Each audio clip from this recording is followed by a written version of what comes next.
नमस्कार, बहुत स्वागत है आपका न्यूज़ 18 का डिजिटल प्लेटफॉर्म आप देख रहे हैं। मैं हूं आपके साथ ऋतु सिंह।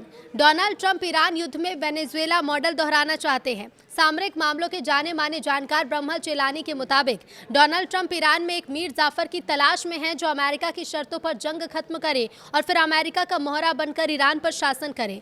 इस क्रम में भले ही उसे ईरान की संप्रभुता को बेचना पड़े। ईरान के साथ जंग में अमेरिका और उसके राष्ट्रपति डोनाल्ड ट्रंप बुरी तरह उलझे हैं। ट्रंप और उनके सलाहकारों को बिल्कुल उम्मीद नहीं थी कि ईरान इस जंग में इस तरह से पलटवार करेगा। अरब में देशों में अमेरिका सैन्य ठिकानों और इजरायल के मिसाइल हमलों ने दुनिया के जानकारों को हैरान कर दिया। अब डोनाल्ड ट्रंप जंग खत्म करने की बात कर रहे हैं। वो दावा कर रहे हैं कि इस जंग को खत्म करने के लिए उनके अधिकारियों को ईरान के एक बड़े नेता से बात हुई है। इस दावे के बीच सामरिक मामलों के जाने माने विशेषज्ञ ब्रह्मा चेलानी ने एक बड़ी बात कही। उन्होंने कहा कि दरअसल जंग के इस मोड़ पर डोनाल्ड ट्रंप के ईरान में एक मीर जाफर की तलाश है जो अमेरिका की शर्तों पर युद्ध का अंत करे और बदले में उसे ईरान की गद्दी मिल ली जाए, भले इस डील में उसे ईरान की संप्रभुता का समझौता भी करना पड़े। इस पोस्ट में वो आगे लिखते हैं कि अमेरिकी राष्ट्रपति डोनाल्ड ट्रंप के हालिया बयानों से ये साफ हो गया है कि वो ईरान में भी वेनेजुएला मॉडल दोहराने की कोशिश कर रहे हैं। जनवरी में वेनेजुएला के राष्ट्रपति निकोलस मादुरो को अमेरिकी सैन्य अभियान में पकड़ने के बाद वाशिंगटन ने उनकी ही उपराष्ट्रपति डेल्सी रोड्रिगेज को अंतरिम राष्ट्रपति बनाकर स्थापित किया। अब ट्रंप ईरान में भी ऐसी ही एक डेल्सी की तलाश में है। डेल्सी यानी कोई ऐसा नेता जो देश की संप्रभुता का सौदा कर अमेरिकी शक्ति के साथ तालमेल बिठाए और युद्ध को वाशिंगटन की शर्तों पर समाप्त कर दे।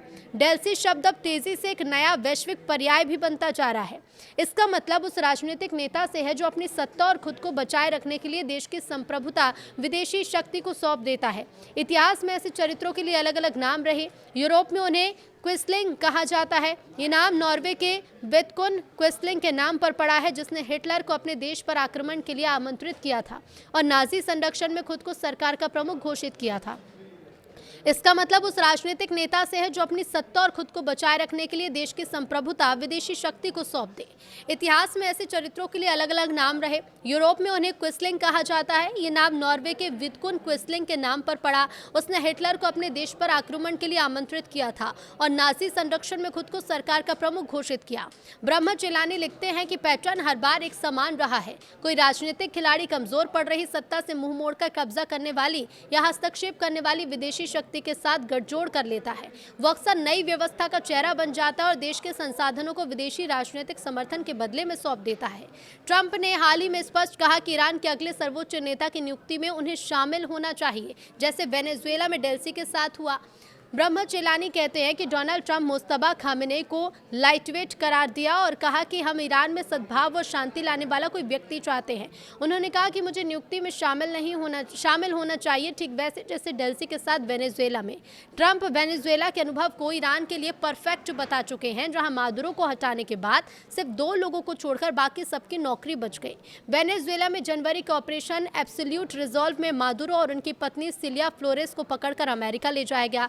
इसके बाद डेल्सी रोड्रिगेज को अंतरिम राष्ट्रपति बनाया गया। डोनाल्ड ट्रंप ने शुरू में ही कहा था कि अमेरिका वेनेजुएला को चलाएगा और तेल उद्योग में अमेरिकी कंपनियों को नियंत्रण मिलेगा।